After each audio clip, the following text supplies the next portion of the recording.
So this is something I put together a few years ago. It's really just for the sake of this kind of course. If you want to read on the mind, there are really good books available. So books such as Mind in Tibetan Buddhism, you've heard about it. Buddhist Psychology. So Mind in Tibetan Buddhism is by Lachi Rinpoche and Elizabeth Napa. And then Buddhist Psychology is by Geshe Tsering.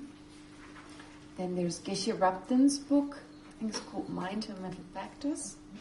Yeah, so that may be an interesting literature. You can probably find copies of those in the library. What other texts? Can you think of other texts? I can't think of my head right now of any other text, but those are basically the most important ones. And the topic of Lorig, just the basis as we go through it, is not as extensive as other topics. However, is the foundation, and based on that, you then expand.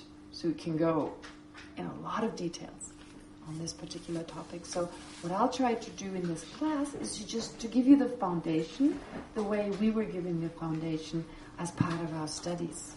And then based on that, any other study you do will get easier or will make more sense. Okay? All right. Now, I'll just read this part, like just in the beginning, and then once we get to the definition, I'll give some explanation, but it's really basically what we said yesterday. So, understanding the nature, characteristics, and functioning of our mind. Nature, characteristics, and functioning. Those are very important Buddhist terms. The nature of something. Okay? So, nature, that word is used a lot, more in Tibetan. The nature is basically saying what it refers to. So we talk about the nature of a person. What are this person's, what's the personality, characteristics, etc. So nature just talks about it in general. For instance, the word dharma, I don't pronounce it correctly, dharma. Like the Sanskrit word dharma, or in Tibetan they call it chu. Very important word. It means many different things. It means reality, it means phenomena, and it means the teachings. Now that seems really random. How can one word mean so many things? Well, actually it's not surprising.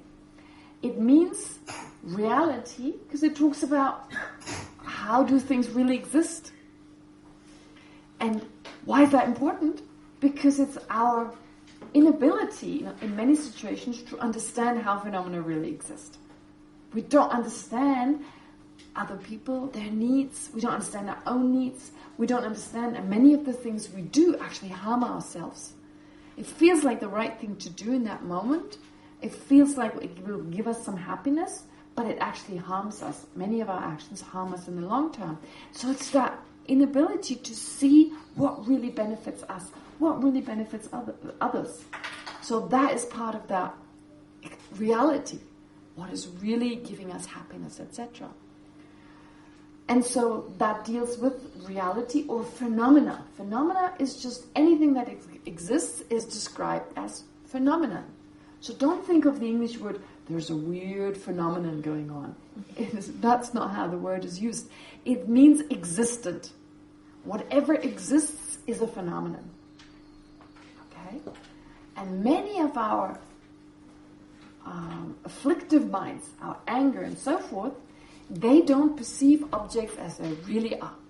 They're objects, the objects of our anger, they're not phenomena. They don't exist. They perceive an exaggerated version of this person we're angry with. So that version that we perceive of that person while we're angry cannot be found, non-existent. Attachment, an exaggerated version of this person we're attached to. Whoa, so amazing, right? I mean, surely amazing, but not the way we perceive them, okay? Since I cannot live without that person. We lived without them before, we will in the future, but somehow in that moment it feels like, can't live without that person. So that mind in itself is just just not seeing reality as it is. It takes an aspect and exaggerates it. We're really good at exaggerating things. Okay. So phenomena are important. How do things really exist? What is reality? And Dharma, Buddhism, is just talking about that. It's just saying, well, the Buddha himself presenting reality, how things really exist, how our mind exists, how the objects really exist, and where we're exaggerating, where we're going wrong. And we're not always wrong. I mean, we have incredible minds at the same time that pop up at different times, and those are the ones we need to cultivate. We have the seeds, we have the potential already there because we have love, we have compassion, but they're being oppressed by our aversion, by our envy, and so forth. So, Dharma is that which teaches reality, which teaches which objects are realistic and which ones are not. And once we understand that, naturally we'll be able to generate these minds that are benefiting ourselves and others. So, this is why the nature of an object, nature and phenomenon, well, Dharma, the Tibetan word Chö or Dharma, has a definition. It's defined as that which holds its own nature. So a phenomenon is that which holds its own nature. Something that doesn't exist doesn't hold its own nature because it doesn't exist. So it holds its own nature as in its own characteristics. That's the word Dharma, as in like an existent phenomenon, something that exists. A phenomenon holds its own nature. So that is one meaning of Dharma. But when you use Dharma as in like the Buddha Dharma, the Buddha's teachings, which convey reality, it also has the meaning of transforming. Jirpa, as in like transforming. Because through understanding how we really exist, how our mind really exists, we can transform our mind. Okay? So that's the meaning of Dharma. That is the meaning of nature. So reality, nature. Those are very similar words, and it's confusing when you hear the word nature. What are we talking about? Like, this is pretty nature out there? No, it means something very specific. So, the nature of a phenomenon. In this case, the mind. Its characteristics. What are the characteristics of the mind? It's not that different from nature. Nature means like all the characteristics. Characteristics can also refer to individual ones, understanding them better. And how do we understand these characteristics? By understanding the functioning of the mind. How does it work? How does it function? Okay. So that forms the basis of Buddhist philosophy and practice. And this is based on what, for instance, the Buddha said in the Dhammapada. All things are preceded by the mind, led by the mind, created by the mind. That's big, right?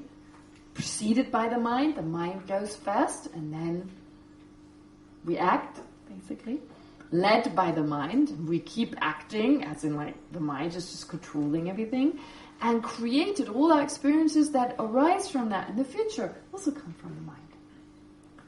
And according to Buddhism, we consist of nothing but mind and body. That's it. Separate I, well, unfortunately, cannot be found. So, mind and body. And it is the mind that is responsible for all our happiness and our suffering.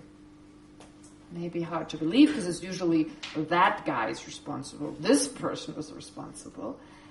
But as we come to see, actually those are just symptoms, conditions, secondary conditions. The main cause is our own mind.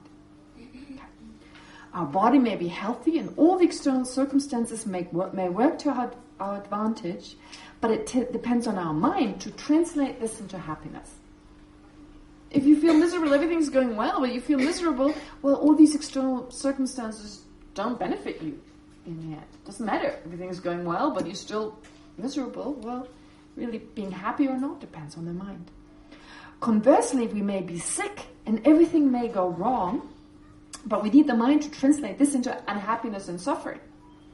We may still take this and go, wow, that's a challenging time. Wow, great, I have all these obstacles. Helps me to learn new things. We don't do that innately, but we can actually learn that. Right?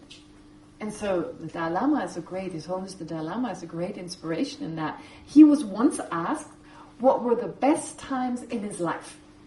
If you kind of look back on his life, what were the best situations? And he said, the ones where I faced the greatest difficulties. They really showed me how to grow, where my weaknesses were. They made me stronger. They were a challenge. We don't feel that way. We say like, oh, that time when I was on the beach, no worries. Right? Usually it's like, and oftentimes those are not the times we learn a lot. We get a sunburn, maybe. Well, maybe we learn to put on some sun lotion on. But usually it's like when everything goes smoothly and well. And you know what's so funny? We have that innate sense. And of course we deserve to be happy. And all that is great. And we even challenges, as long as we face them, they're considered to be good because they help us to grow, help us to transform the mind, and eventually to overcome suffering. So when we talk about overcoming suffering, we're not saying, let's not suffer any longer. Suffering is bad, let's just spend time on the beach because I don't want to experience samsara. That would be silly. What we're talking about, removing suffering, is saying it's unnecessary. We suffer only because we don't apprehend reality as it really is. That's why we suffer. But until we get there, we use suffering, we utilize suffering to grow out of it. We utilize it. So it's not pushing it away, but rather using it in a constructive way to find greater happiness. So even within great challenges, I have a friend right now, oh my God, she was in McLeodganj on the day of the last teachings of His Holiness. She slipped in the shower. She had already an artificial knee, and she broke both bones. I forget now the names of the bones. She talked about them, but the upper bone and the lower bone. She was in a house where she was basically locked in. She couldn't get out. It was His Holiness's teachings. We were all at the teachings. She was basically no clothes. She kind of rubbed into the next room, put on some clothes. It was an incredible pain. Called someone at the teachings from the private office. And eventually they came, all these people came and helping her. And she was in incredible pain. Getting out of this building was impossible. Such a challenge. So then she was put up in a hospital, and with the insurance, it was just a mess. The insurance wouldn't pay for it. She's from the UK, so she's really well insured, but they couldn't pay for like a plane being chartered to bring her back to the UK. So she was brought to Chandigarh. I mean, can you imagine, 40 degree? This drive just down there in agonizing pain. And then she had to have surgery. They needed to replace her knee again because it had come loose. So now the insurance needed to pay for it. She needed blood. You know, people like, well, sorry, got the wrong blood type. No blood in that incredible hospital. They just didn't have the right kind of blood. They ran out. So then, okay, some people went down to donate blood. So everything went wrong. The insurance had to give their okay. The knee joint, the government had to give permission because it's subsidized for that to be given. She was on the operation table, and after 2-3 hours, they said, sorry, we didn't get the permission. Back into the room. No food the whole day, right? And like, wow, the agony, the pain, all right. And then eventually she had the surgery. Anyway, it was just 2 weeks of hell. And yesterday she told me on the phone, that was such an amazing time. I learned so much. I was able to reflect upon what His Holiness the Dalai Lama said. I cannot tell you how helpful that is in so many ways. And I was like, what? After all the misery, you know, there's there's a website, there's a WhatsApp group now, Dechin Surgery. Her Tibetan name is Dechin. She's actually British, but she still uses her Tibetan name. She used to be a nun and then gave back her vows at some point. So Dechin Surgery, it's all on there. And it's like, wow, she can now kind of move a little bit. Now she needs to get back to Britain. That's the next challenge. But the thing is amazing. She's so inspirational. And every time I talked to her, she was like, oh, hey, dear, how are you doing? How's everything for you, right? So she was always very jolly and kind, and everyone loves her in the hospital, and, you know, she's just such a sweet person. So this shows how the worst, I mean, she was in the worst building in all of McLeodganj. I'm not kidding. She was like in this prison, kind of locked in for security reasons, but she just couldn't get out. And like every detail of her predicament was so difficult, and she was so elegant. So it was so beautiful. She really used the Dharma in those situations. So, one problem we have when we come newly to the Dharma, we expect a Dharma center to be blissful, calm. Everyone is like little Buddhas and Bodhisattvas floating around, making sure we're all comfortable and happy. But that would not be a good Dharma center. That would be what, like a spa maybe? I don't know. We wouldn't call that a Dharma center. Because that's not helpful. What? You're not learning anything. There's no challenging, no challenges. I mean, if you want to practice patience, well, we need someone to annoy us. So, I mean, in general, monasteries and nunneries, they're not more peaceful. They're not more... Don't expect that. If you come with those expectations, you'll be greatly disappointed. Even if there's no conflict, it has to be somehow manifested for the benefit of everyone there. Because we have to learn. So, this is where we're having these wrong expectations. Buddhism is all about happiness. Yes, surely, in the long term, to learn to find happiness within, and no matter what happens around you, to realize those are just conditions, and they're all conditions that can help us to grow, they can help us to become more patient, stronger, more compassionate, more loving. Very important. So in Tibetan Buddhism, they talk about the motivation. In Buddhism, they talk about the motivation, your motivation to really utilize any situation as an armor. They describe that. They use the Tibetan word armor. It's like an armor. Like your motivation, no matter what, whatever challenges, I'll take them on. Right? So this course, actually, like my study, for instance, it was like a long retreat, basically. My study was designed in such a way, we had no time for anything else. They could have made time. But then that's not like a retreat. You want to be fully immersed in the Dharma. And they made it so difficult. And we had so many obstacles. On one of our first days, one of my classmates went to do a circumambulation, and a taxi rolled over his foot. Broken foot. Then I don't know how many of my classmates had tuberculosis. And then you debate, kind of spit people, so everyone else got tuberculosis, So there were all these diseases. Not everyone else, I didn't get it, but a lot of my classmates had.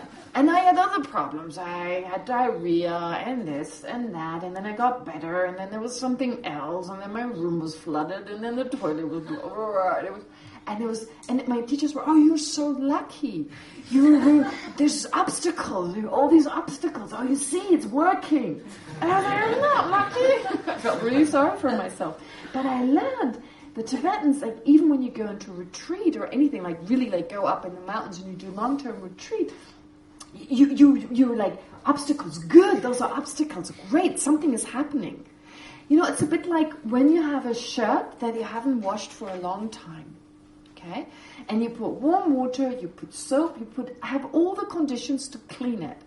Are you expecting the water to stay clean? Or will you be really alarmed? You know it's dirty. And then you're there scrubbing and the water is just as clean as before. You realize there's a problem. I mean, either it was already clean, but obviously we haven't washed it for so long. So the same with Dharma practice. Stuff comes up, supposed to come up. So external circumstances arise that would not be the ones we choose, but internal ones too. And I talked about it before. Part of Buddhist practice is joy. Joy is very important. I think that's why Tibetans are really good with Buddhism, because they're naturally really joyful and jolly people. Right? So it's important to find that place of joy within us. To be joyful about others' success. Right? Rejoicing. Tibetans are very good with rejoicing. That's why they lack competitiveness.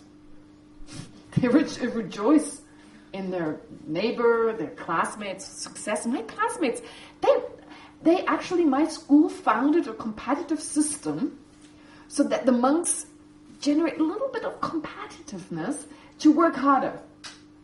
And those who were already motivated, they did. But it didn't really, because they're really rejoicing. They see everyone else's success as our success. It's the we rather than just I.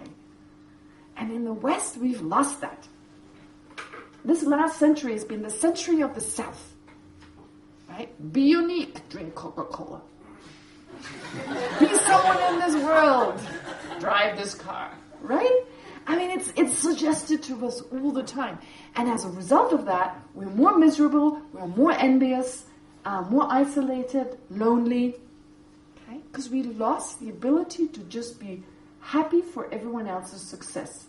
Because someone's success is our own failure, and another person's failure is my success. That's how the West works, to a certain degree. And of course, it gets people to work harder and harder and harder, but psychologically, it leads to a lot of problems. So it's so important to find back that place where we can be happy for others' success. We're only one person. How much success can you have as one person? So if you can only rejoice in your own success, you're missing out on a lot of joy. Versus all these people doing this incredible work. And we can rejoice, of course, in the joy of other people and the success of other people, but usually they're strangers. They're not the people we feel competitive with. Even sometimes with people, we may feel competitive with them. Right? Even if we don't know them, we still feel jealous that they're successful. How bizarre. So to learn to really rejoice. Maybe we can do some meditation on just rejoicing. Just rejoicing. Right? Just think of anyone who's doing well and feel so happy for them. May they do even better. And that's just because of our connectedness. If you rejoice in the success of another person, that creates the causes for you to have that success. Versus being jealous, you're creating the causes of not getting that. In fact, you all know what jealousy feels like. Can't really move. It's one of those emotions that makes us so miserable, we can't work properly. Okay? Rabina Curtin once made this joke. It was so funny. I stole it from her. I say it all the time, but it's actually from her. She said, no one spends a whole day, like no one says, I had a great weekend. I was jealous the whole weekend. It's so true, isn't it? I mean, like a whole weekend of just being jealous, that's miserable. Right? So it's one of those really miserable emotions, and rejoicing is one great fact. It's like a great antidote. So just rejoice. You can even force yourself. I'm so happy for that person. I'm so happy for that person. If you say it long enough, it actually works. Clarification? No, I just remember the last course I took with you, you said actually, fake it till you make it. That's also Rubina. Yeah. Fake it till you make it. Because it can be hard initially to actually feel this joy. Yes, I agree. So true. So true. And you know how I know how it works? It's because of Lama Zopa Rinpoche. I'm a little bit off topic here. Never mind. I'll get back to it in a moment. Lama Zopa Rinpoche, he once did a puja here in Tushita. The hall was full. Rinpoche gave teachings, etc. And then part of the meditation he did was, he said, now we meditate on rejoicing. It was part of the 7 limbs. And he took like half an hour out just rejoicing. And being nuns, we usually sit in the front, so the rest of the people were behind me. And Rinpoche just said, just rejoice. He started off with something easy. Rejoice in the Buddha. Okay, I'm sure everyone could do that. Don't know the Buddha. Great what he did. Okay. Then rejoice in the His Holiness the Dalai Lama. Okay. I don't think there are many people jealous of His Holiness. Then Mother Teresa, like these great beings. And people were in this wave of joy, like joy. And then he took in other people. And you were like in that joy. And you just kind of, all these people come in. So as he was doing that, I thought, oh my God, this is totally fake, but I can do it. And so I looked around. I wanted to see how people felt. I kind of looked around. And there were all these meditating with big smiles on their faces. I thought, wow, this is really working. Not much analysis. Just rejoice. Just do it. Amazing.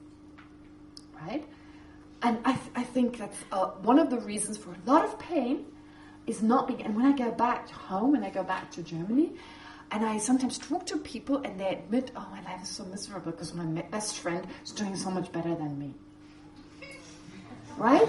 Or like little things, like usually you don't admit to jealousy. Because if you admit to it, you're saying you're lesser. It makes it even worse, right? You're jealous of another person and you don't want them to know because you want to feel like you're more successful. So you can't even admit to it. But people do sometimes admit to it, and it's definitely painful. And it creeps up on you all the time.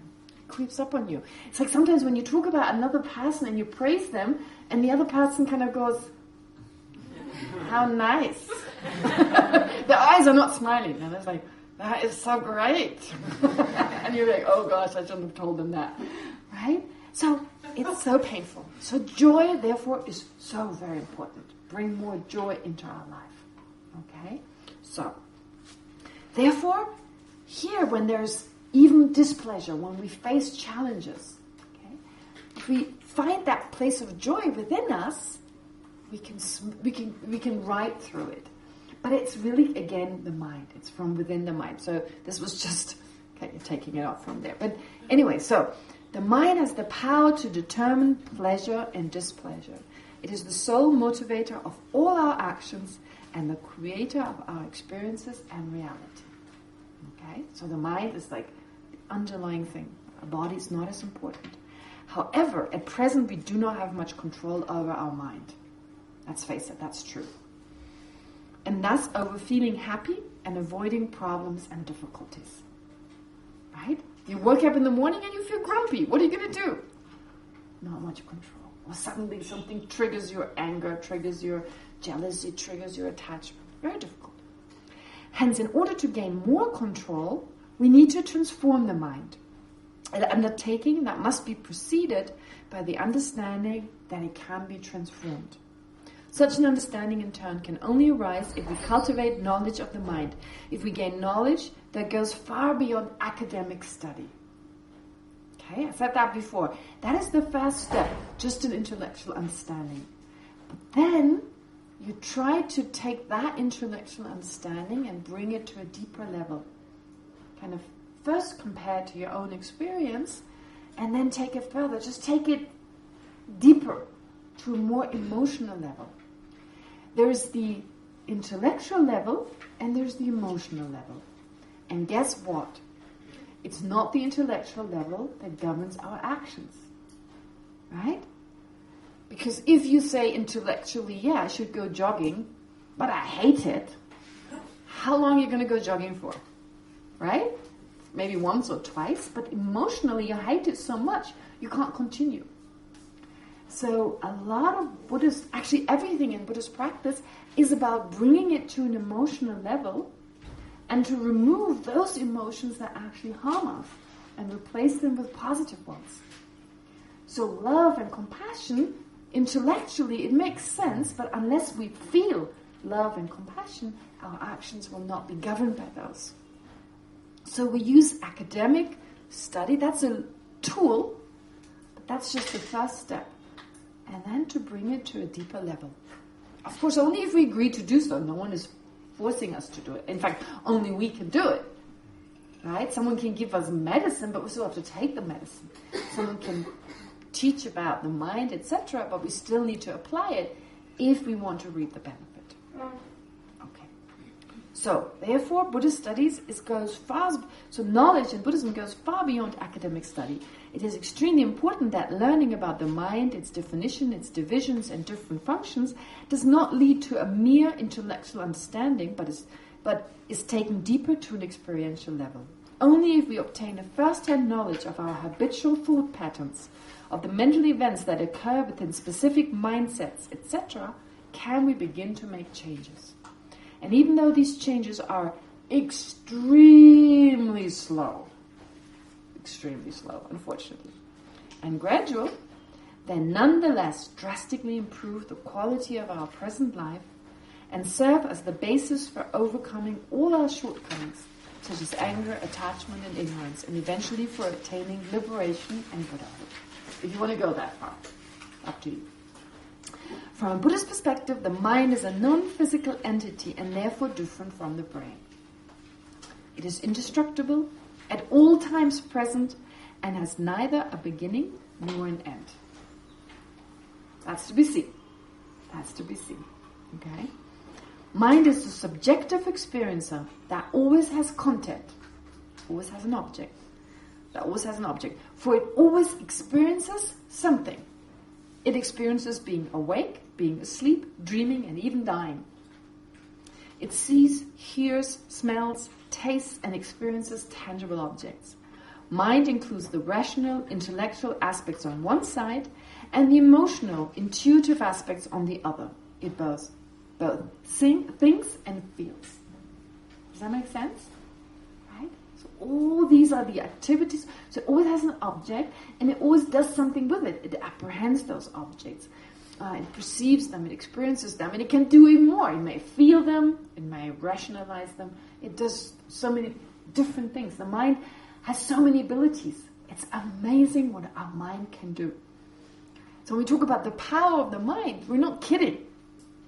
But right now, we haven't tapped into the power of that mind yet. We can learn to tap into it, but that takes some time. And the reason we cannot tap into it, because right now the mind is obstructed by our misperception of reality, of not apprehending things as they really are. And that gives rise, because that sense is so deep within, it gives rise to very powerful negative emotions, and in turn, these lead to very powerful negative actions.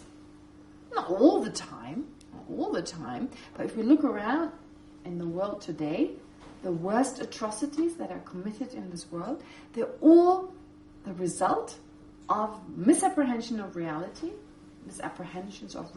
giving rise to emotions such as hatred, resentment, and so forth, and then actions that are induced by those mental states. Yes? Could you clarify or give an explanation for the word intuitive here, how you use it? Intuitive aspects. Kind of intuitive is like, okay. I'm not sure in Buddhism it means the same as we usually think of intuitive, but it's kind of like intuitive knowledge means you don't need to learn about it before, you just know. So from a Buddhist point of view, our mind has this intuitive ability to know, but it doesn't always come through because it's blocked by so many perceptions, etc. So really, we come to this in a moment, the nature of the mind is to know things. That is its actual nature. So intuitively, innately, it knows things. But we need to tap into that. And right now, we're too busy with ourselves and my happiness, etc., to be able to do that. Does that help a little bit? Intuitive? Yeah. Okay. Even though the mind is different from the brain, there's no contradiction to scientific findings of the importance and the influence of the brain on the mind. From the Buddhist perspective, the coarser mind and the brain, though different entities, like the two sticks we talked about yesterday, have a close relationship in that one can alter and influence the other. We're not saying that if you have some, maybe suffer a stroke, that it does not alter your coarse mental abilities. And the subtle mind we can't use yet. So for a person who suffers a stroke, but who has meditated, who's utilized the subtler types of mind, they're not affected by the stroke in the same way. Physically, surely, maybe paralysis, etc. But mentally, no, there's no change. Because the coarser mind that would be affected by the stroke, well, it's no longer as active as the subtle one. Or maybe no longer active at all. It's just the subtle mind. And that is not dependent on the body. So if you look at Lama Zopa Rinpoche, he had the stroke. He's no longer able to walk properly. There's still paralysis that has remained. However, his mental state, if anything, even sharper. So there's no mental change. There's no change. He goes on and teaches in the same way. So that shows a person like Lama Zopa Rinpoche manifesting or having that kind of stroke doesn't mean it has to affect mental state. But we haven't learned to tap into the subtler levels of our mind yet, so for us it's different. All right. Therefore, so there's a close relationship between the brain and the coarse mind. Therefore, stimulating or altering parts of the brain has an effect on the mind, on the coarse mind, And transforming the mind changes the chemical reactions and the neurons of the brain. Furthermore, every living being has a mind that is different from other living beings' minds. Okay? So sometimes people use this analogy of like, we're all in one ocean of mind. Okay? So Carl Jung, I think he had this idea of this kind of overarching mind. I just heard something on the BBC about him the other day. So they were kind of talking about him having this idea of this general kind of mind. And I heard this explanation of like there's like an ocean of mind and we can actually go back to the ocean, etc. So for the longest time I thought, nah, that's not how I've been taught, and it doesn't really make sense to me. Until I thought, well, if we're all part of the same ocean, like if we're all a drop, each drop is different from the other, but we're all part of the same ocean. I thought that works, right? Like each drop in an ocean is not the same as the other drops. There's still individual drops, because if they're all the same drop, you only have one drop in the ocean, right?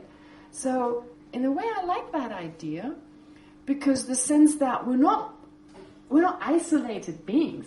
We may feel that way, but we actually all share this basic mind that has these amazing possibilities. And my mind depends on other people's mind. And other people's mind depends on my mind. Right? I mean, when we were born, we didn't know anything. We had to learn everything from scratch. Okay? So that was because of other minds that taught us, our teachers, etc. And even on a daily basis, we grow daily, or we have new, we don't always grow, but we have new ideas, it's all because of other minds. So we're very much dependent. Everything we know comes from others, right? So therefore we're deeply connected with everyone else, the other beings that have a similar mind to our own. Okay? So in that sense, it's a different mind, however, all these different minds can affect each other. Furthermore, every living being has a mind that is different from other living beings' minds. There's no overarching universal type of mind. Everyone's mind stream is a different entity from everyone else's mind stream. It is even different from the mind stream of a Buddha. However, even though all of us have a mind that is ever present and continues from moment to moment. Okay, so just one thing. We did this meditation this morning, and I told you, think that the Buddha is inseparable, is of the nature of as your own teacher. That is not realistic. It's not actually that we're saying the Buddha is the same as your own teacher. But it's very effective. So you can utilize unrealistic meditations to benefit the mind. But those are not considered to be harmful, because you know they're not realistic and that they're beneficial. This is like when you're a child in school, I don't know, whatever you learn about why you need to brush your teeth. I remember we watched this little cartoon when I was a kid, and there were these little guys with their little hammers hammering away at our teeth.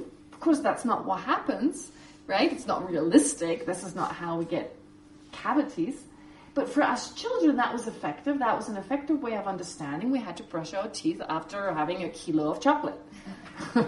Right? So, therefore, we can apply this. So these ideas, when you think that your teachers are inseparable from the Buddha, etc., even though your teacher may not be an enlightened being, right? Maybe a being on the way there, like a bodhisattva, for instance, but you get the full benefit of thinking of them as an enlightened being. You just get the benefit of it. You're inspired in that way. Of course, you need to check initially. Is your teacher fully qualified? Is that the kind of person? Because then there's disappointment. You go, it's all not working, etc. But once you find someone qualified, such as His Holiness the Dalai Lama, okay? Some of you may actually, and it depends on the person, but want a spiritual teacher. You do not need to be around that person. In the West, we have this groupie, these Lama groupies. That is just not understanding the role of a spiritual teacher. The role of a spiritual teacher is to be inspired, to inspire people. So I use the example of His Holiness the Dalai Lama. Not many people get to meet him, and that's totally okay. You don't need to meet him. You can read his books. You can listen to his teachings. And this is where you connect with. You connect with his mind, with his wisdom, but you're not connecting with his body. You don't need to. Right? So there's that misapprehension. So with a spiritual teacher, you visualize the teacher goes within you, kind of enters you. Of course, it doesn't happen. But our minds are not limited to a certain place. They are right now, but they don't have to be in their full potential. And the Buddha's mind is not limited to a certain place. So an enlightened mind can be all around. But we just cannot connect to this. We're not aware of it because we're so busy with ourselves. Okay? That's a little difficult. This explanation is a little difficult. But what I'm trying to say is that the mind, our mind, and the mind of these great beings actually have the same basis. And the minds of great beings are so expansive. They can reach out. And look, His Holiness the Dalai Lama, it's amazing. When I talk to my family, they're all anti-Buddhism, really. Kind of. You know, the fact, like, I'm putting on a uniform. It's too much Second World War kind of uniform. Same haircut, oh my God. Right? They keep saying, my family man, can you not be a little bit more individualistic? I'm like, well, they're different shades of maroon, but... Anyway, so there's that a little bit... But I say, His Holiness Dalai Lama. I don't say His Holiness, so that kind of pisses them off. So it sounds too much like the Pope. But I say Dalai Lama, and they go, How amazing, right? Everything until Friday say Buddha, no, it's just all weird. Dalai Lama, right? Incredible, the effect. It's quite different, actually. Not to everyone. No, not to everyone. My uncle doesn't like the Dalai Lama. He smiles too much. He's a little suspicious of someone smiling that much. But okay, that's my uncle. No, but what I'm trying to say is that you can tell there are these special beings, such as the Dalai Lama, who affect people in a very profound way. Right? Just their presence, just thinking of them. Right? I met a young German boy once on the street. He was very young, 18, dreadlocks, did the whole Indian thing, you know. I mean, just that's how I came here, so I'm just talking about myself, really, in the past. So anyway, so he came here, really nice, kind of intelligent boy, and he's like, can I have some tea with you? Something really weird happened to me, and you need to explain to me what happened. So, okay, I agree. We sat down to have some tea. And he said, I went to the temple the other day. I heard the Dalai Lama is coming. And so I just went there, and he walked past me, and suddenly something hit me. He was hitting me deep within. Something was like tapping into something, some deep feeling, and I couldn't help it. I started crying. And I don't cry. I was like, I don't cry like that. He said, it was so amazing. It was really amazing. It was almost cleansing, but I'm so confused. Right? And so we chatted. It's kind of like it happens to a lot of people, so once you had that was fine. But it's amazing that there's another person's mind that can touch us in such a profound way. Wouldn't you want to have a mind? Well, you don't want to make people cry once you pass. But no, it's a different type of... It's a kind of crying that... It's because someone touches you emotionally in a way... It's almost like coming home. He kind of described it that way. He touches something very deep within you, and psychologically, if you're emotionally touched in such a way, react with crying. It's just a natural response. So it's not unhappiness or whatever. It's a response. So all I'm trying to say is we all have that ability. Our mind has the ability to be so loving and so compassionate that when you walk into a room, people's faces light up. Right? That is just theory, and it's part of you being skeptical to not see it that way. But that's what we're getting at here. That's what we're getting at here. It's all about tapping into this ability of the mind. All right? Clarification? It is, yeah. Yes. I just want to... it's just about the sense in which the nature of mind is the same or different. It says here there's no overarching universal universal type of mind. Right. I was of the understanding that all sentient beings have the same mind potential, or That's true. But when I say universal type of mind, there's some philosophical systems, for instance, that say, when you say, let's take them, instead of mind, you use table. Well, there's every individual table there is in this world, and then there's a universality, like a universal table. That is none of those other tables, right? Some overarching, and that is not possible. So sometimes the sense that there's just one mind, and we're all part of that mind, right? That's not what this means. We all have, like, water is water wherever you go, but each drop is an individual drop. So it's H2O, but that doesn't mean that they're the same, right? So there's a difference between saying they're the same in quality and potential, but they're still individual entities. Does that make sense? monkeys, ants. Yes. Got that Yeah, same even form, yeah. yes. From the point of view monkeys and so forth, of course their coarse mind right now doesn't manifest in the same way as a human mind, but that is just a temporary coarse manifestation.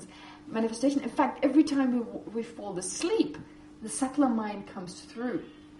And even more profoundly, when we die, our actual pure mind manifests at the time of death.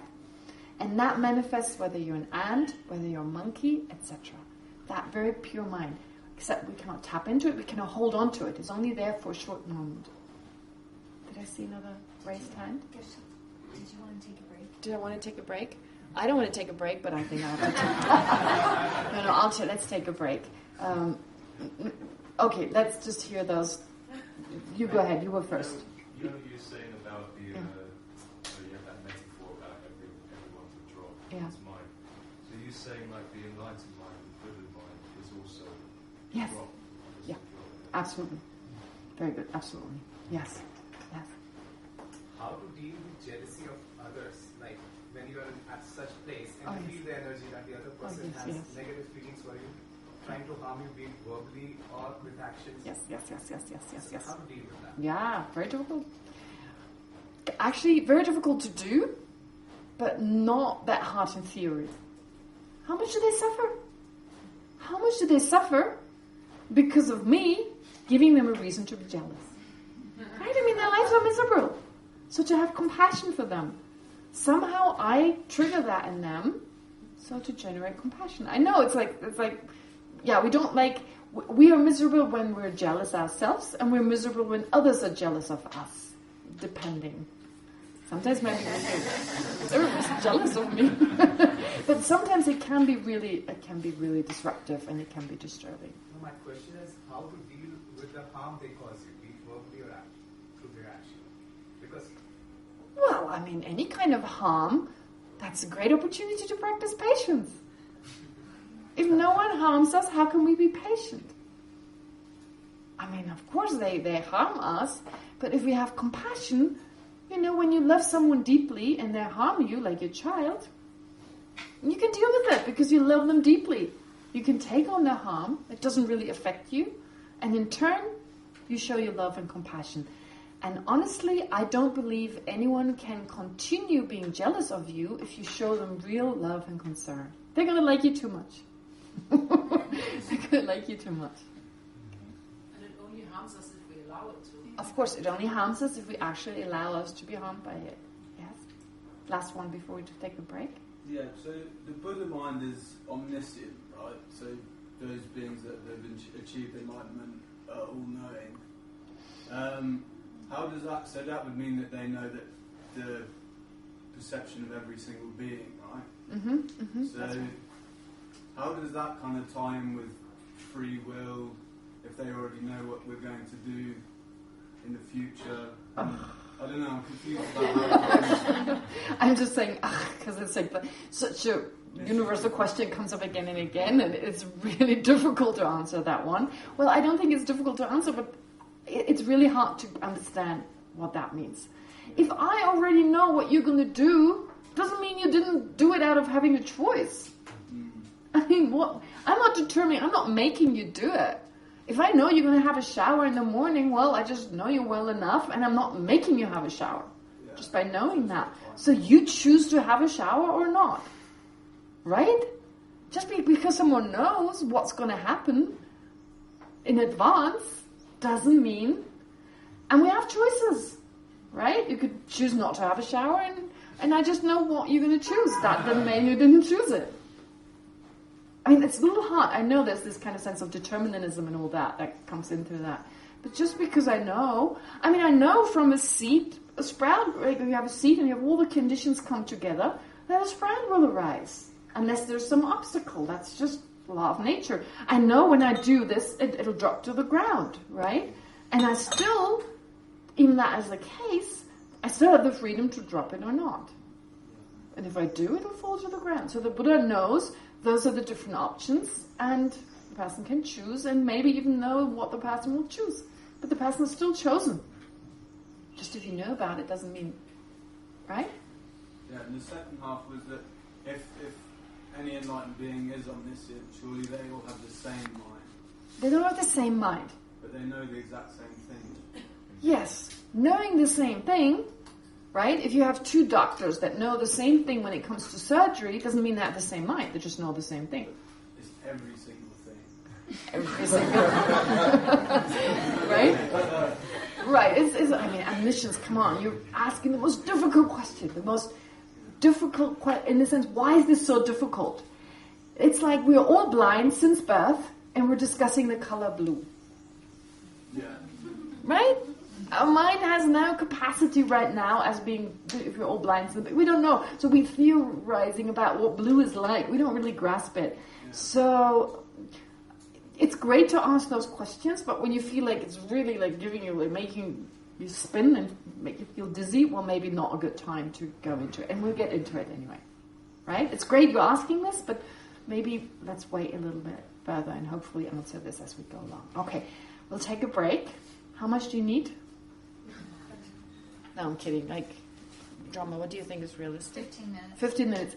I'll stay here, and if you want to ask me personal questions, you can come forward. I'll use the time for that. And other than that, well, yeah, if you want to go out, we'll meet again at 5 to 11. How long is the lesson? 11:45. Oh, no. Yes. So who's the gong ringer? Do we have a gong ringer? Yeah, about 5 minutes before we do that. So 10 minutes. We'll go on with the text a little bit, and then we'll be able to, well, you'll be the first one to ask a question. Oh, clarification, yes? You mentioned that the subtle mind is the pure mind? Yes, the subtle mind is pure, as in like no disruptive emotion, no afflictive emotion can manifest in the pure mind, yes. So our eventual goal is to move from like a coarse mind to a... Pardon? I said our eventual goal would be to move from a coarse mind to a subtle mind? Yes, that's true. That is true, but it's not easy. The coarse mind, as long as we haven't understood reality as it really is, our misperception will pop up all the time, and it is by its nature a coarse mind, so you can't just suppress that. In fact, it's not a good idea to suppress it. It's to transform it. Yeah, you should transform it. All right, are we ready to go? Anyone missing? Yes. Yes. There's someone sitting in the chair there. Well, anyway, time is up. All right. However, all of us, so just to say here again, all of us have a mind that is ever present and continues from moment to moment. Although that is the case, we are so preoccupied with the perception of external phenomena, with perceiving shapes, colors, sounds, etc., that we're not aware and thus do not understand our own mind. Right? Makes sense. Oh, sorry. Gosh. Again. Oh, sorry. Did you hear anything I said? Yeah. All right, good. No. You didn't? Okay, so I'll read that part again. Even though all of us have a mind that is ever present and continues from moment to moment, we're so preoccupied with the perception of external phenomena, with perceiving shapes, colors, sounds, etc., that we're not aware and thus do not understand our own mind. Due to this lack of understanding, the Buddha gave very sophisticated and detailed explanations of the mind, of its functions, its different aspects, its object, etc., which is why Buddhism is often described as a science of the mind. And that is just a description, which of course it's important to first understand that, but to then of course take it away from just an academic knowledge. But from now, sometimes I'm thinking of when you're a surgeon, for instance. If you're a surgeon, if you learn to become a surgeon, in a way you work with your own, well, you don't work with your own body, but you work with another person's body, right? So, but they don't allow you to operate on a like a living person right away. Rather, you get models, like you get drawings of what the heart looks like, or sometimes they have these plastic kind of models. You can kind of take them apart. You can see what it looks like. So this is similar here. Initially, we just get some kind of image, some kind of representation of what the mind is like. And we may think of it as outside of ourselves. There's a mind and its object. Okay? So anger, let's take the example of anger. So anger is explained as a mind that is forceful, that wants the other person to be harmed or wants to be away from the person by taking a negative aspect of the other person and exaggerating that, right? Just focusing on that negative aspect and perceiving the person and that negative aspect as inseparable, okay? Because we can't be angry just with the thing that the person's done wrong, but we really like the person. It doesn't work. We're usually angry with a person because of a certain activity or a certain thing they've done, and we see those two, the person and that action, as one, and then we're angry with the person. All right? So that's the theory. And now you wait until you're angry. And if you're lucky, you can actually, this is the anger. Great, let's just watch it. Oh, good opportunity, right? But then once you start watching your own anger, the anger dissipates. So you're just working on the memory, right? You've just been angry. It's still clearly there, the memory of that. And then you look at it like a surgeon now looks at the actual heart, the actual liver, and you go, oh, this is this, this is this, this is this. And now you identify it. You identify what you've learned, and then you take it even further. You learn so much more. Nothing, your anger is unique. How it arises, how it cheats you, right? You like to be practicing compassion, but it sneaks in every now and then, right? And so you get to know it, and it's like, wow, what an amazing mind, how it works, etc. And once you understand that, it's so much easier to stop it, because you can also feel the pain that it causes you and others, how it gives rise to irrational actions, and so forth. Right? So in that way, I think it's really important to look at it that way. First, you just try to understand intellectually, and then you try to find those minds within yourself. As in, like, turning inwards and go, well, whatever I've learned, does that make sense to me? Does that kind of connect in any way to what I experience right now? Well, first you need to experience your own mind. That's the first difficulty. But I think to some degree or another, we know we've seen something. Yesterday, for instance, right? We know we've seen something.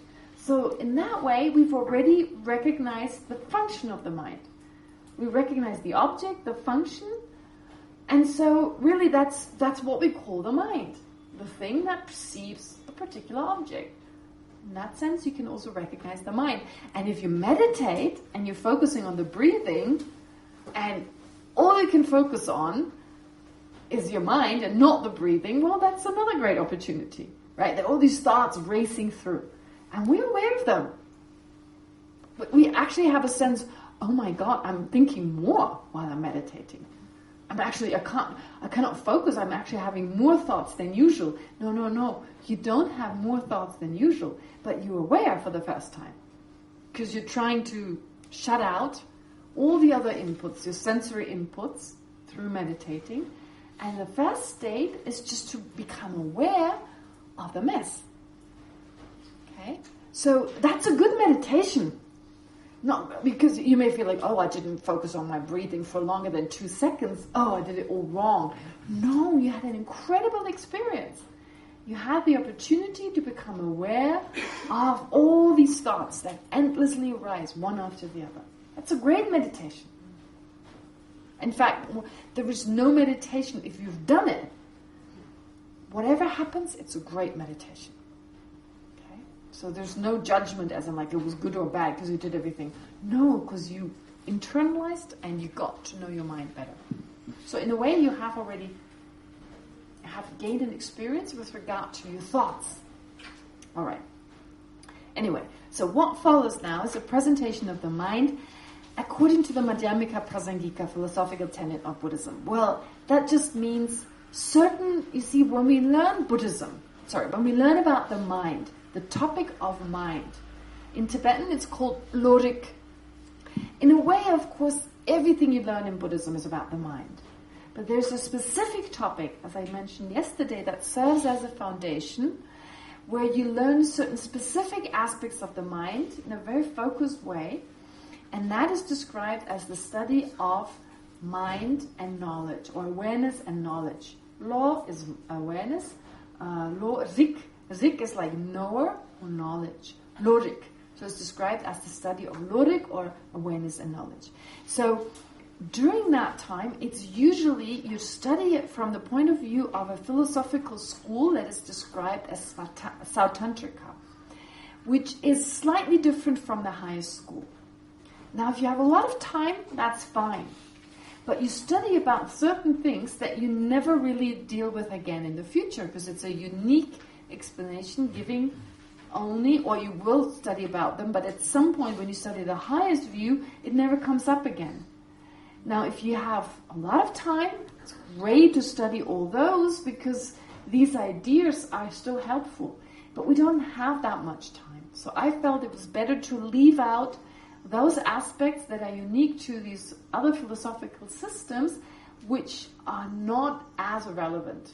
And so the choice was then, the option was then to take it from the high school point of view, which then allows me also to talk about emptiness and so forth, because this is part of their school.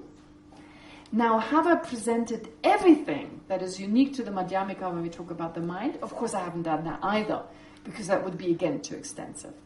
But I tried to use everything that is relevant in the school and that you need to understand also the Prasangika school to a certain degree. All right? So this is why it's not based on another school as it traditionally is based on. No, it's based on the Madhyamika Prasangika school. All right? Okay. In general, so definitions now. In general, mind, consciousness, and awareness are synonymous. I said that yesterday. They're different terms that refer to the same phenomenon. But it's still good to have them. Okay? We have in English or in other languages, we have sometimes, of course, we have synonyms. Synonym finders and stuff. Because, well, each word, you can describe it in a slightly different way. And there's a need for doing so. If you use a slightly different word, it arises slightly differently to the mind. And the more words you have for the same thing, the more you give yourself the opportunity, or the more it gives you the opportunity to understand the thing better. Right?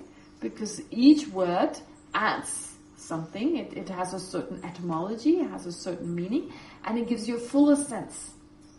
In fact, in Buddhism, the more words you know, the better your understanding. Okay? The more labels you have, because phenomena, and you've all heard this, so I can mention it, all phenomena are merely labeled. Right? And so the more labels we have, the more phenomena we perceive. And so for one phenomenon you have many labels, you understand that idea better. Okay? Or that phenomenon. So, mind, of course in Buddhism, not surprising, like there are these ideas like people in certain countries, they have 50 shades of snow. I've heard that's not true, but even if it were true, like these different words for snow, I've heard that they don't have 50 words actually, but there are a lot of words for the different types of snow, somewhere where people are very busy with snow. Do you know another example that's more realistic? I've had... Rain. Rain. Oh, so in a country where it rains a lot, you have many different words for rain. England, do you have many different words for rain? Drizzle.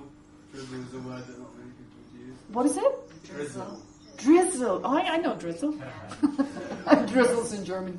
Next, downpour. Downpour, that's right. Cats and dogs and stuff. Yeah, Well, that's a weird idea. Anyway, too many cats and dogs have rained so much. Anyway, all right, so that's true, definitely. So the more you deal with a certain subject, such as the mind, of course, the more words you end up having, and that's good. Gives you a better understanding. So no surprising. And there are more words in Tibetan, and we run out of words. It's really difficult to translate, because sometimes you have to take the same word to translate 2 different words in Tibetan, because there's just a limit to how many words you have in English. In Tibetan, there's so many words when it comes to mind, with all the different functions. Anyway, but we do have one for the 3 main ones: mind, consciousness, and awareness. So mind, Tibetan. Okay, I added sem, pronounced sem, mind, mental continuum. It can also mean heart. Very interesting. Not the organ heart. Tibetans talk about mind as, it can also refer to heart. Okay? But heart, not the organ heart. They do have a word for that. Ning. Ning. And they usually...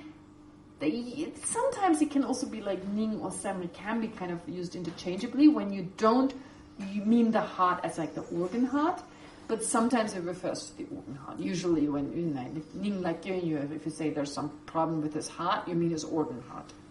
But why is the word sem, mind, have to do something with heart?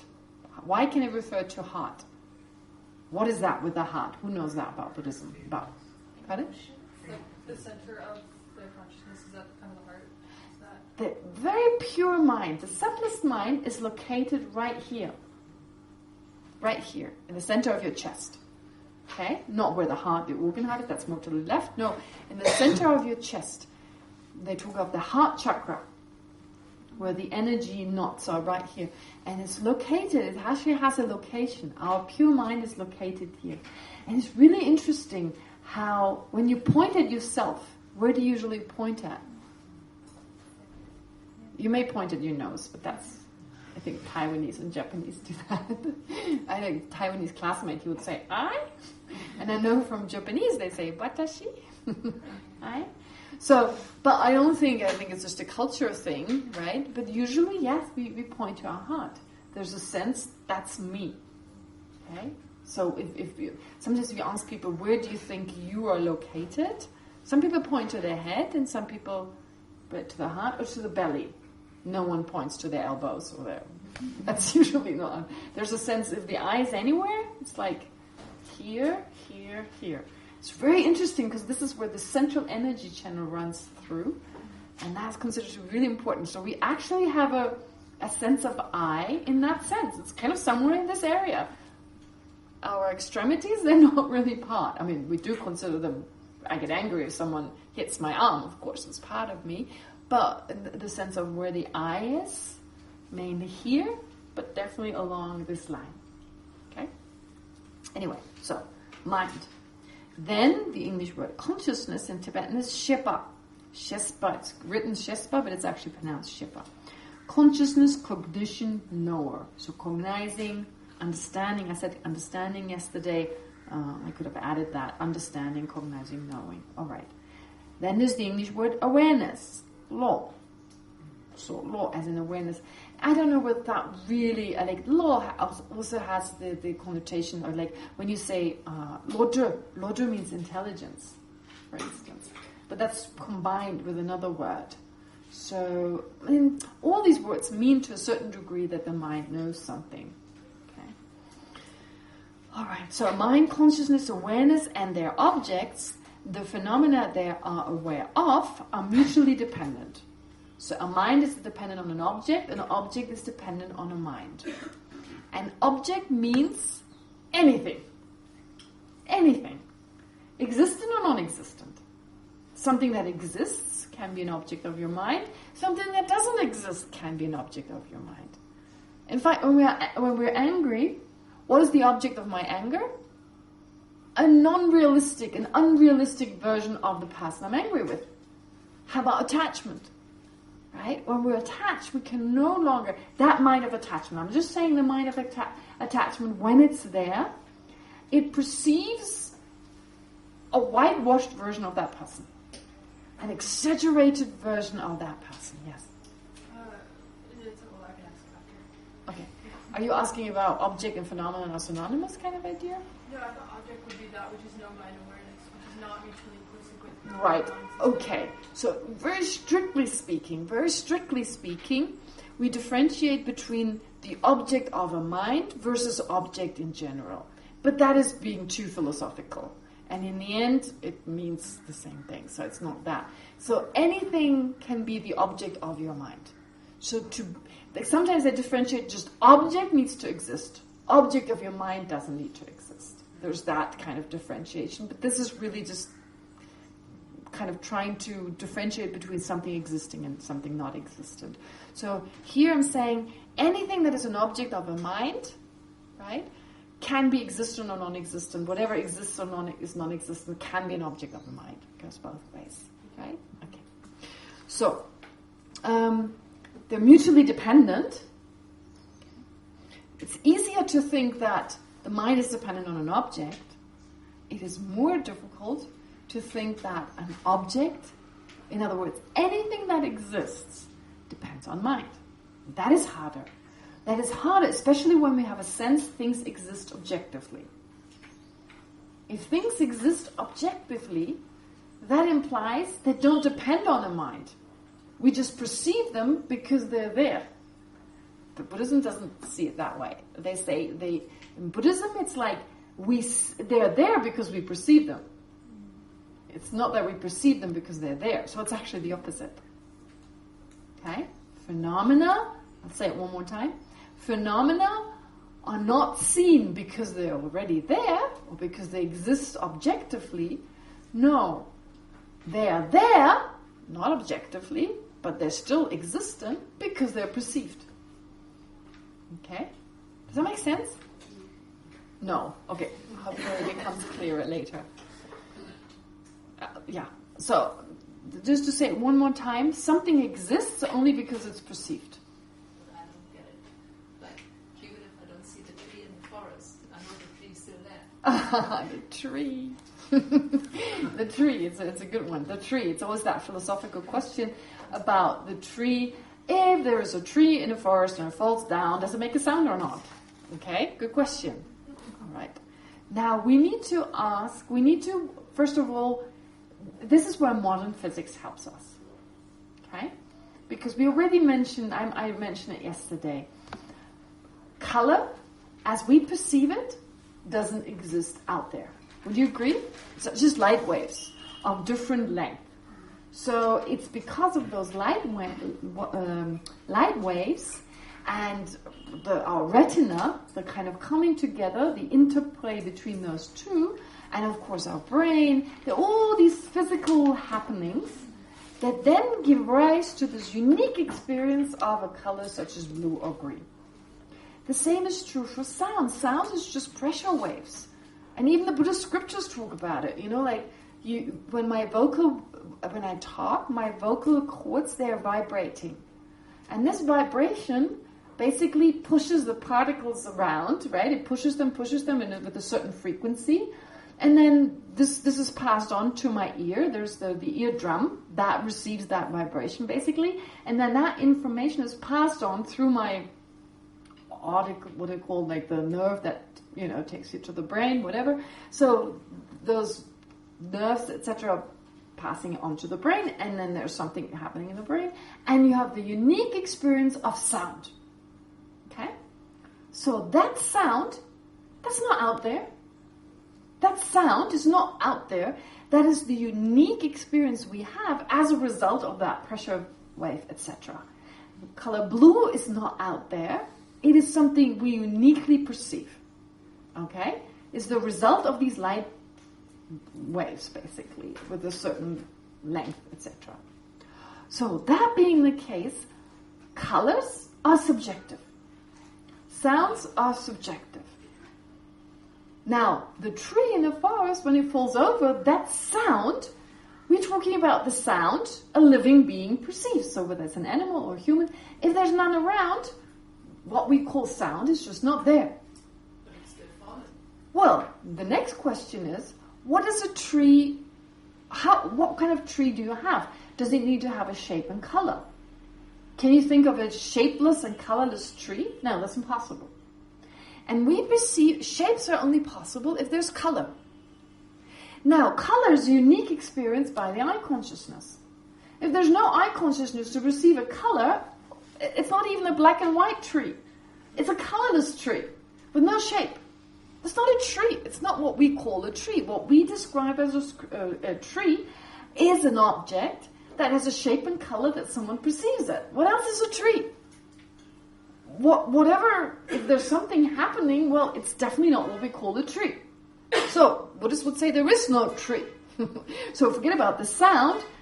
All right, there is no tree. But I know exactly where that discussion is going. And that is not where I want it to go right now. So please bear with me, because we can just leave all this and take Nagarjuna and emptiness and go on for the next month. No problem on that. But I'll keep that in mind. I know this is the most difficult thing to understand. Why is it difficult? Only because we have such a strong innate sense that there is an objective reality out there. We have a very, very strong sense of an objective reality. And I just broke my own rule because I took your question. I was supposed to just be a clarification. And I know hands are shooting up right now, but I still want to finish a little bit and we go back to those questions, right? You raised your hand, Bao raised your hand. So, yeah, just to finish this part here. Whatever is a phenomenon, whatever exists is an object of an awareness, and there are no awarenesses that do not have an object. Okay.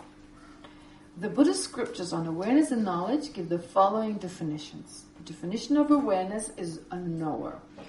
It doesn't mean that every consciousness, every awareness knows. The meaning of knower is it has the potential to know. Any mind has the potential to know. But of course, if it's totally obstructed, right, by confusion, etc., in that moment it cannot know. But if the confusion is removed, the mind can know. Right? It can know, it can understand an object. Okay, so what does it mean to know? I mean, something that exists, only something that exists can be known, can be understood, can be cognized, if you like. So, therefore, it's important that if you have a mind, the object of which doesn't exist, it cannot know anything. So all our harmful minds are awarenesses whose objects don't exist. That's important to understand. Jealousy, its object doesn't exist. Its main object. The main object is not the other person or the object you're jealous of. As we say it is. I say I'm really angry with Peter, for instance, or I'm jealous of Peter. But we're actually, in that moment, what comes to mind is a wrong version. What is jealousy, actually? Jealousy is a mixture of two afflictive emotions. Two. What are the two afflictive? When you have envy is a little different than jealousy. So in Tibetan, they differentiate between you're jealous when your partner, for instance, spends time with someone else. That is usually described in Tibetan Sena or jealousy. I think it's Sena. Selje Lama. Anyway, I forget now. Selje Lama, yeah. And then there's the other one, Tato, which is kind of envy. Being envious of another person. Now I'm talking about envy here, specifically. Envy is composed of two afflictive emotions, two negative emotions. What are those two? Anger and attachment. Usually, I mean, fear, it can also give rise to fear. Greed is there too, of course. But here, attachment means I'm attached to something, and that gives rise to the wish to want it, right? I'm attached. So attachment and desire are usually explained interchangeably, although they're not exactly the same. You can have greed towards something without being attached yet. But to a certain degree, there's some form of attachment already. There's a sense, I cannot be happy without that. So what you're jealous of, it's a certain quality or maybe a possession or whatever it is we actually want for ourselves. That is what we're attached to. That's what we're desiring. And then the one who has that, we resent them for it. We resent the person who has that particular object. We resent him or her for that. So we resent someone else for having that which we are attached to. Does that make sense? So it's a combination of those two. And when we are envious, they switch back and forth between those two. It's mainly a resentful kind of attitude, but also the sense, I want that. That wish for having it yourself. And in both cases, what is it? Where are you on? What's unrealistic? Well, the sense that this quality will really give me happiness. It will make me better. I need that. However you rationalize that. If I were to ask you, why are you jealous of that? There's some reason why you want it. So that is like perceiving that in an unrealistic way, exaggerating its positive aspect. And the other person, we perceive the other person of not being worth having that. We don't think they deserve it. Right? Or it's not fair that they have it and that's not realistic. You see how the object really is the sense of they don't deserve it and this object is important for me. None of that is realistic. So the object really doesn't exist. Okay? Therefore it cannot be known. But the mind has that ability if you were to just remove that aspect of it. So in Tibetan terms, we talk about this aspect of knowing, of clarity, and we'll come to that in a moment. That's the definition of consciousness, that which is luminous and knowing. That aspect is always there. Except in that moment, it is obstructed by that negative force. And it's really like when we say the mind of anger, the mind that is calm, really it's like your mental consciousness. One moment it arises in the form of anger, and in the next moment the anger subsides. None of those characteristics of the anger are present, and it's just a calm mind. So it's the same continuum. Okay? So it's the same with another person. You can take the example of a person. It's a continuum of a person. One moment they're fighting, and the next moment they're calmed and chilled. The basis is that same person, but they just keep changing. So the same is true for our own mind.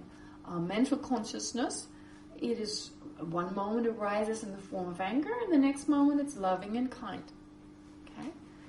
Therefore, they all have the same underlying basis of being luminous and knowing. Now, this is a weird way of speaking. So weird. It's so Buddhist way of speaking. The knowing is not a problem. The luminous is difficult. Because clear or luminous, I don't know. Luminous is really a weird word. But it's more often used than clear. But you can also use the word clear and knowing. I mean, clear is something physical. I mean, I say, okay, is it clear to you? And then it doesn't mean something physical. But here, it's almost like it's a word that is used in a physical context and used here to describe something that is non-physical. Now, what does it mean? If you have a mirror, which is clearly physical, if you have a physical mirror, if the mirror is clear, right? Where the mirror is clear, something can be reflected in the mirror. Something can appear in the mirror. Luminous has the kind of, so in Tibetan the word sel. Sel means clear and luminous, really. So luminous means kind of like lightening up. Luminous as in like being, lightening something in a sense, like making it lighter. You can only have something appear if there's enough light in the room, for instance. Okay? So you have enough light, then something can appear. Now, when we use the word luminous or clear, we're actually describing one function of the mind that is always present. That is the ability for something to appear to the mind. Something appears to the mind. Your mind is like a mirror. Something appears to it. If I talk, your ear consciousness hears my voice. It knows my voice. It knows it by way of that voice appearing to it. Or the shape and color of this whiteboard, for instance. They appear to you in a unique way, like we've had before, white and blue and all these different colors. They're just light waves. So it's not that this color is really out there, but it still appears to your eye consciousness. Does that make sense? And when I ask you to close your eyes, I ask you look at the whiteboard and then close your eyes and think of the whiteboard. What happens? Does it appear? There you go. It appears. When I ask you think of your dad's car, does it appear? Close your eyes, maybe that helps it. Think of your mom, your dad, even if they're no longer around, but just think of them. Do they appear? In fact, you can only think of them if they appear to you. If something appears to the mind. So whether it's a mental consciousness or it's a sense consciousness, there's always something appearing to it. But the eye consciousness is most dominant, which is why when that is fully active, we're no longer aware of the other ones to the same degree. It's when I ask you to close your eyes and look at and think of the whiteboard. If I ask you, look at the whiteboard and think about it, you're not aware that even to your mental consciousness the whiteboard appears. When I ask you, close your eyes and think of the whiteboard, you become aware. Because the eye consciousness is the most dominant one. But what I'm trying to say is that there's always something appearing to your mind. Sense consciousnesses anyway. The taste of something. It is not the something. There is no taste as such, because otherwise, if the taste was in and of itself, the cup would have that taste, right? It's not like there is a taste and we just experience it. It's a unique experience we have as a result of the molecular structure of this object we're eating, or the structure of that physical structure, plus the receptors in our mouth and all this. All those give rise to this unique experience we call taste. There's no taste found. We label taste onto the object, but what experiences the taste is the mind. It appears to the mind. And it is not just does it appear, it is actively experienced by it.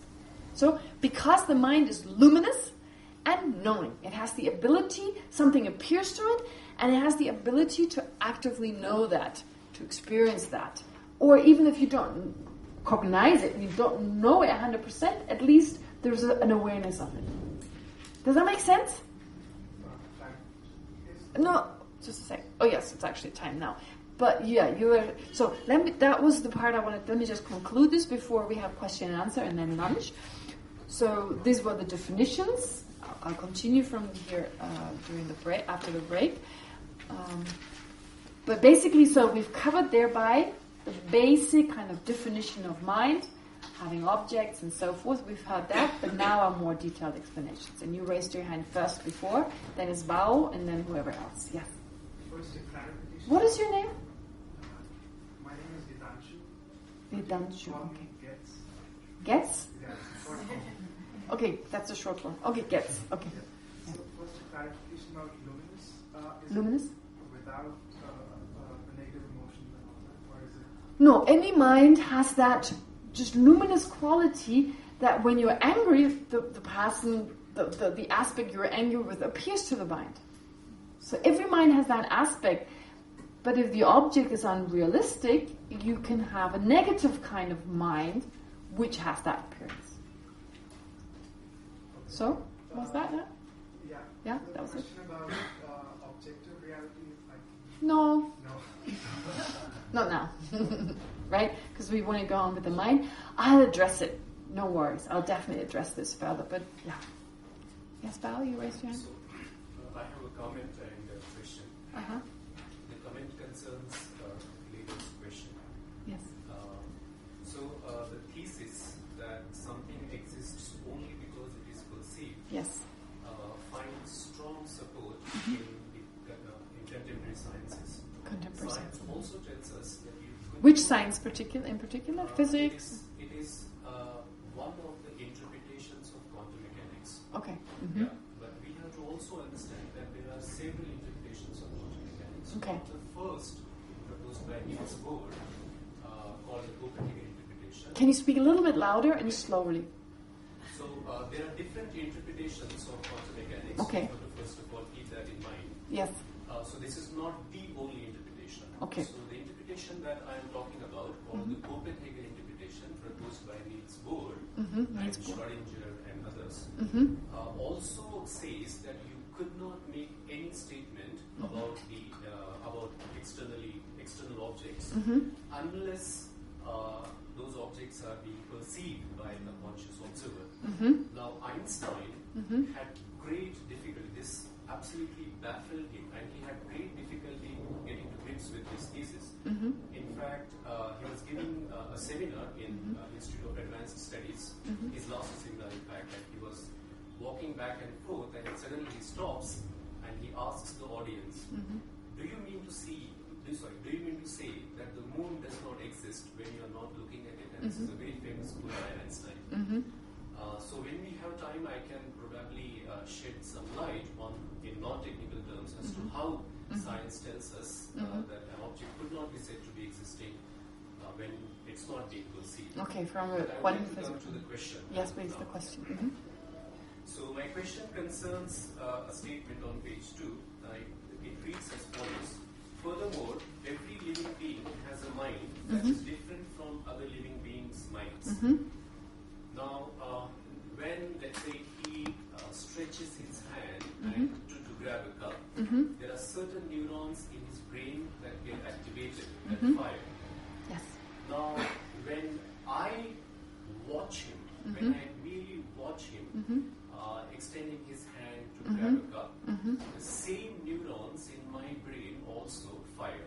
About a subset of those neurons. They're not the same, they're similar. Yeah, they are the same kind of neurons. Yes, same kind of neurons. So when I stretch my hand to grab a cup, the same kind of neurons in the same part of my brain, they will fire. Yes. And this allows us to empathize with a person. Right? Yes, So they're not the same, they're just similar. So they're also what are called the mirror neurons, where when another person talks about something, then you can experience a similar, you can actually feel for the other person. But, of course, your feeling is not the other person, it's just the same kind or similar kind. Probably not the same. But that accounts for us as humans having the ability to be compassionate. Because we have the neurons that allow us to do so with our coarse mind. With our subtle mind, we can do it anyway, but since that's not active, so yes, from a Buddhist point of view, that would explain that. Yeah, and interestingly, these neurons have been now called as the Dalai Lama neurons. Scientists are calling it because they these do? neurons Nice. allow you to empathize with. That's why they call it Dalai Lama neurons. So if his hand is being poked, there are certain neurons that are sensitive to pain that fire. Yes. In the cingulate gyrus of his brain. Yes. When I watch his hand being poked, similar neurons in my brain also fire. Yes. Okay. But I don't say ouch and I do not withdraw my hand. No. The reason is there are signals from my skin that tell my brain that look, it is not your hand that is being poked. Makes sense. Now what happens if we stop those signals coming from the brain, from the skin and reaching the brain, which is precisely what happens in case of phantom limb patients. Okay. So if a phantom limb person watches your hand being poked, the person actually feels pain in their hands. Yes, okay, that's all right. Yeah. If you anesthetize my hand, so when you anesthetize my hand, there are no sensory signals going from the skin of my hand to the brain, which would tell me that it's not my hand that's being poked. Okay. And in this case, if I watch your hand being poked, I feel pain in my anesthetized hand. Okay. This applies to everybody, right? And this is a very well documented thing. So the point is that it seems to be the case that the barrier between people is just the skin. I mean, there's actually no barrier. We're all one. We're not one. My feeling of pain is not your feeling of pain. We just happen to have a similar feeling of pain. You see, there's the difference. It's in Buddhist philosophy, we're spending a lot of time differentiating between one and really, really similar. identical and really, really similar. So one means identical. But my feeling of pain in that moment, and I totally believe, of course, what you're saying, and I think I've seen documentaries on that seem to be saying something similar. The point is that what I'm trying to say is, yes, we experience the same form of pain, but mine is not yours and yours is not mine. So what this shows us is that we're so similar, and we can truly empathize with another person. So that supports compassion, but to me it doesn't mean that my feeling becomes yours, that we become one person just because in that moment we have the same experience. So I would still say your mind experiences that and my mind. It's two minds experiencing it. It's not like suddenly we only have one mind. No, that doesn't happen. Okay, so I would disagree with that. But that doesn't mean that our experiences are not, right, like with you, the same. Like the same. You can say the same. Actually in German, we have two words that in English they don't exist. One is not similar, because we have a different word for similar. Like when you're talking about twins versus one person. So there's one word that describes same and similar, but in English you say the same. But one means identical, das Gleiche, dasselbe. Das Gleiche, dasselbe in German, right? So it actually, and it's really hard for children to differentiate between das Gleiche and dasselbe. Dasselbe means identical. Das Gleiche means seem the same, but are not the same. In English, you just have the same. Okay? So, therefore, being raised with that, having to always, like my parents be like, no, it's not das Gleiche, it's dasselbe. Now it's dasselbe, not das Gleiche. So it's like always checking, is it identical? Am I talking about identical? Or I'm talking about two things that look exactly the same, but they're not. They're not identical, they seem to be. So there's that distinction. And in philosophy, this is considered really important. So my mind is different from your mind, although we can have exactly the same experience. Okay? Water, if you have two pure bodies of water, is H2O in both cases. It doesn't make them identical. It's still this body of water and that body of water. Does that make sense?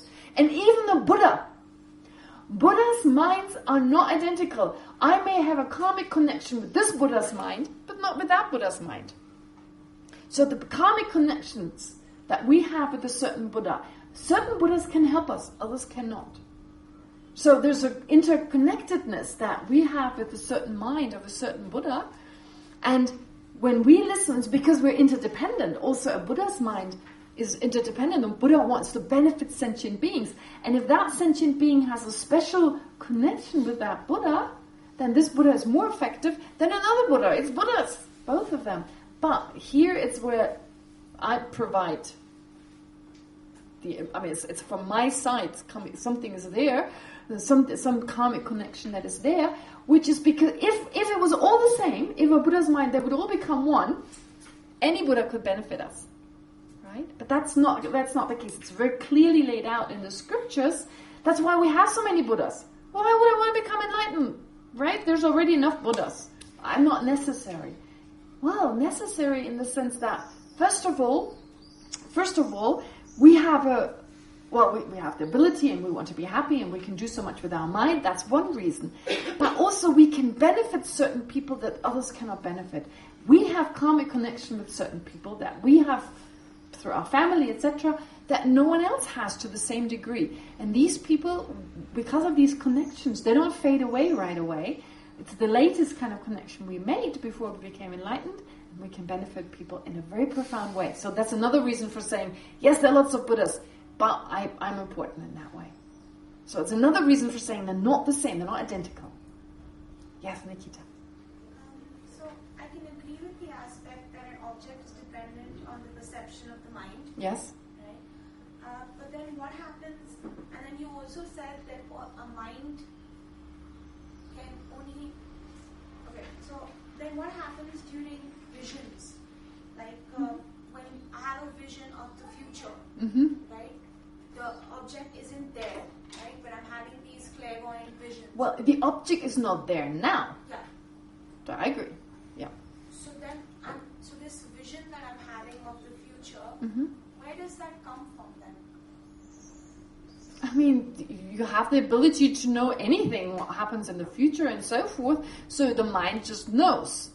If your mind perceives that to be the present, it is a wrong consciousness. So it perceives a future event, from that point of view, that just appearing to the mind, that is correct. However, if the mind interprets it to be happening right now, then that makes that mind a wrong consciousness from the perspective of thinking it takes place right now. All right? So you're talking about clairvoyant kind of abilities. It's a little bit difficult, those ideas, because usually people don't have them. Very few people have them. Okay? But basically, in that case, your mind has the ability to know, but it has an aspect of there's a mistaken aspect here if it mistakenly perceives it to take place right now. If it's aware it's going to happen in the future, okay. So you perceive something like for a mental consciousness, it's going to be a mental consciousness. It cannot be a sense consciousness, because a sense consciousness can only perceive something that is present right now and in a certain existing with a certain proximity, a certain closeness to you, because otherwise you couldn't perceive it, of course. This ability, you would say, does it come up, as in somebody mentioned that it comes up through calm abiding, and so is it like an ability in the Buddha nature, as in like in the mind? Or is it calm abiding focuses the mind. We are so disrupted. We miss out on so much. We're not able, think of your mind like a laser beam. If it's really focused and it's really like a laser beam, you can penetrate things. But our mind is anything but focused. We think a little bit here and there and everywhere. So through calm abiding, when you're so focused, you can pick up on things that usually people can't pick up on.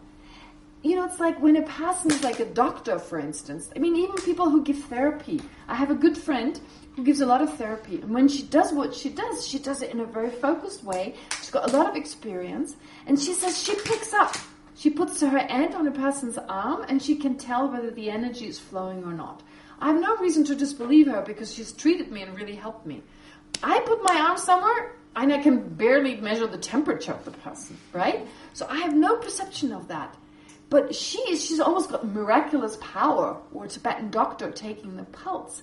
It's nothing miraculous. We say miraculous in comparison to everyone else who can't do it. We give that name to it. In comparison to a Buddha, it's like, so what? We can all do it, right? So just in relation to us, it's special. But our mind has that ability. It's through concentrated training. So through calm abiding, you do exactly that. You focus the mind, and that gives you the ability to remain with an object for longer and perceive it clearly. Not that difficult, but of course, who has the time to do that? We're so busy. Okay? So that's just, again, our mind is in the nature of being clear and knowing. I'm so sorry, because you've been raising your hand. You'll be the first person afterwards, and you'll be the next person during the next session, because it's time for lunch. The discussion. No, I'd have to know. I didn't see that. Sorry, that's risky. All right. So I'll look at this. You can also leave questions here now. Pay more attention to them. What about the discussion group? Well, they come back here at 2, and Dharma will divide them. Perfect. Very good. So we'll come back again here for 2 o'clock for the discussion group. And, enjoy your lunch and enjoy your break. And I'll see you again at just one. 3:30. What do you want us to discuss? Just what we've been talking about? We talk about it. Okay. Okay. Great. See you later. Thank you.